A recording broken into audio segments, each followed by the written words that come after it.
It means an equitable way of living, meaning that there is, when you look at the opportunity to have a home wherever I want to have it, if there are any blocks in the way that I am not doing, me, myself, then we need to find ways to remove that.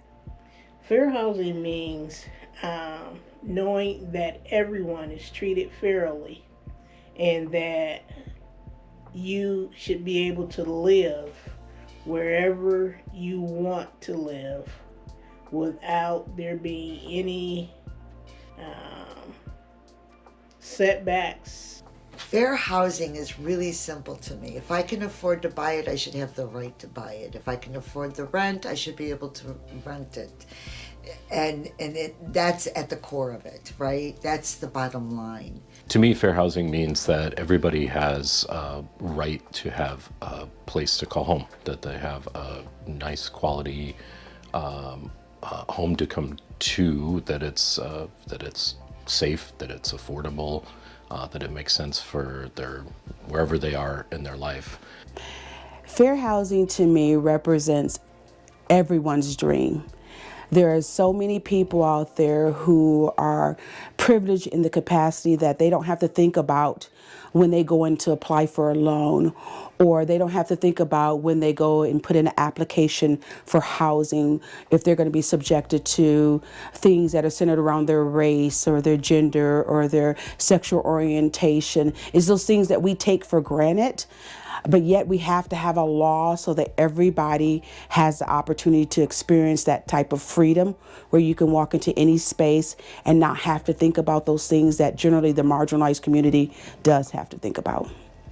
A voice for the voices, representing our community in all different aspects in regards to housing affairs, in regards to litigation, in regards to, people being sued. Fair housing is our representative. You are our protective factor when it comes to, like I said, community, people, education, and housing issues. Well, fair housing to me is, you go back to when we cited the Pledge of Allegiance every day in school, with liberty and justice for all. It means that we all have the promise of America, the dream, the American dream of home ownership, that we all have an equal and level playing field to access those kinds of opportunities. So it means equal access and equity in home ownership and the ability to rent and obtain mortgages and insurance on your property at a fair and equitable fashion.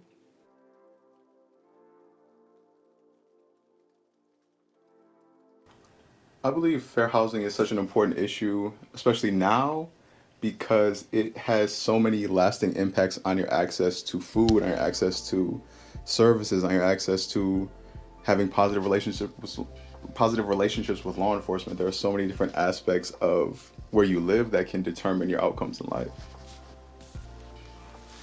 Fair housing is critical because where we live often determines our life outcomes, our access to jobs, healthcare. The people that we interact with socially are generally closer to where we reside, and many of our segregated communities throughout the United States are the result of government-sanctioned systemic housing discrimination. And unfortunately, in 2025, we are still having these conversations, and actually I think it's a much more urgent and dire situation now than when I started in the 1990s. Well, first and foremost, housing is a basic human need. Behind food and shelter, housing is most important. So it's important that people have access to housing fairly, regardless of who they are, where they come from. In this political climate, there are powers that be that try to minimize and marginalize based off of different things: race, creed, national origin, and people's right to housing need to be protected, especially in today's time. A lot of people who are in marginalized communities don't know what to expect or what they should be doing prior to filling out an application or applying for a home. So in my space, I think a lot of what we do in educating people about that preparedness so that it can lessen the likelihood that they will experience any type of discrimination in a certain transaction. The answer is very simple. Laws without enforcement and without sanctions and without control mechanisms are meaningless and useless. Okay? They have no bearing. The people will ignore them, people will make fun of them, and we are fortunate in the sense that we do have a fair housing center that holds us all accountable for not discriminating on any basis against protected classes in this country. It's important for training and education to be out there because let's look at it from two sides. One, if I want to have a home wherever I want to have a home, sometimes I may not know what I don't know simply because I don't know, because my family has always lived in this neighborhood, that I actually can go somewhere else. And if I did go somewhere else, would I have the opportunity to get there? Transportation, because when we look at fair housing and we look at housing opportunity, it's more than just housing. It's all of the, I will call them fair housing determinants. There are issues that we as a consumer may not know that, and that fair housing helps to create opportunities to open them up. Then from the individuals, institutions who hold the keys to those opportunities, mortgage companies. We look at landlords. We look at commercial real estate, those realtors. They hold the keys, and we have to make certain that they are holding up the essence of fair housing, that they are doing their work due diligently, not just by the law necessarily. We want them to hold up the law, but I have always said, but you want them to understand why it's important for you to want to hold up the law. Fair housing is connected with everything in one's life: employment, health, education, and more importantly, networking, who you grow up with, what kind of services and facilities are available to you when you're growing up. If you have the opportunity to live in a community which you choose, you're going to develop the connections that will become important later in life. In the work that we do at the Toledo Design Collective, it's really about highlighting the systemic inequities that are baked into our urban landscape, right? And these, a lot of those inequities are devised around keeping people from the type of housing that they wanted, or from home ownership. And so I think the fair housing movement and the Fair Housing Center in Toledo is vital to undoing those systemic injustices. Well, I think first of all, fair housing brings equality for all, okay? And I'm really, really advocate for that.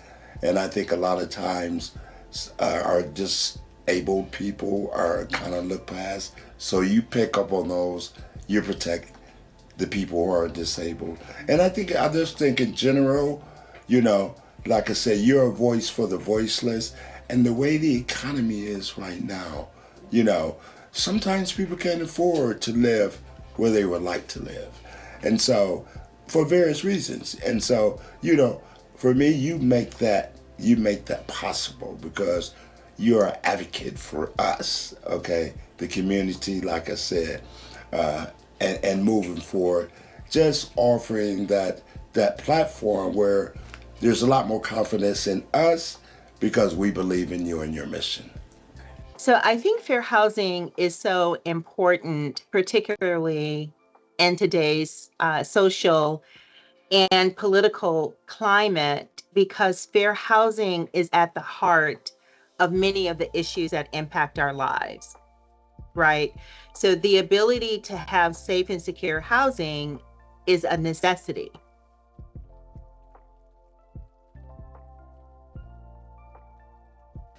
At the time I was working on a case for reasonable accommodation, and getting that first intake call, hearing the nervousness and the anxiety, the fear in the person's voice, and being able to kind of mellow them out in that situation, as well as giving them the tools and the necessary assistance that I could provide to get her over time to a space of feeling confident in her rights and her personhood and in her humanity.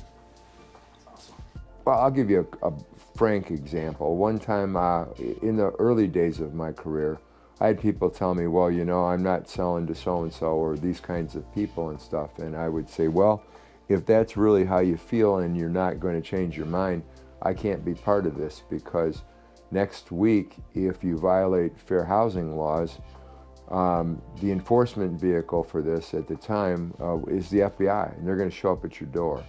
And they're going to investigate this, and you're going to be in a lot of trouble. I loved being able to say that to bigots, okay? It was just fun because they're bigots. So you have to know that I'm an OG.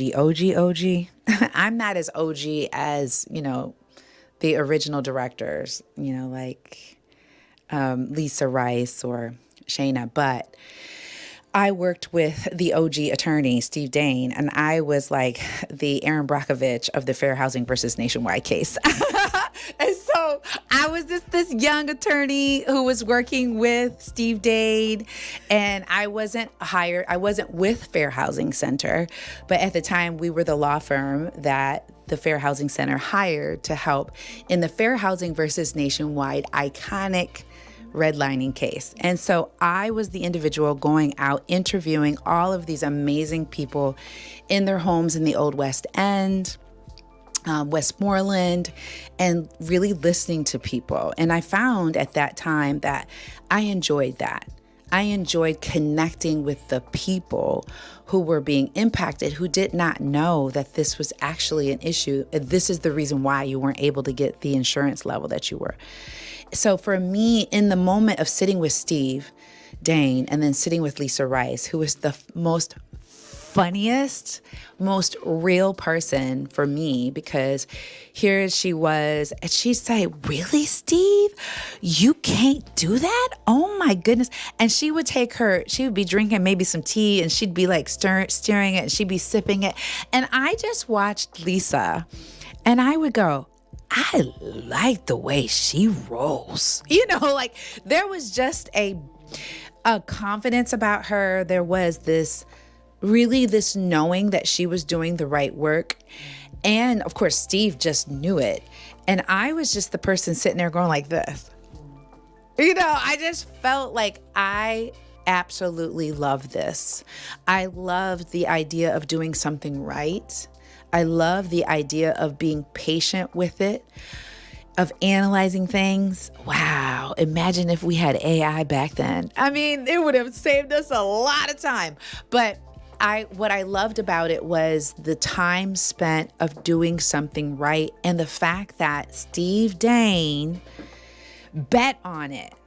So when I took over as CEO, we launched our investigations and our participation in the national investigation of lenders and how they maintained and marketed their REO properties in communities of color versus predominantly white communities. And as a result, Toledo became a part of the first national settlement related to REO properties, and that was in 2013. It would have to be the first sexual harassment case, Shellhammer versus Llewellyn.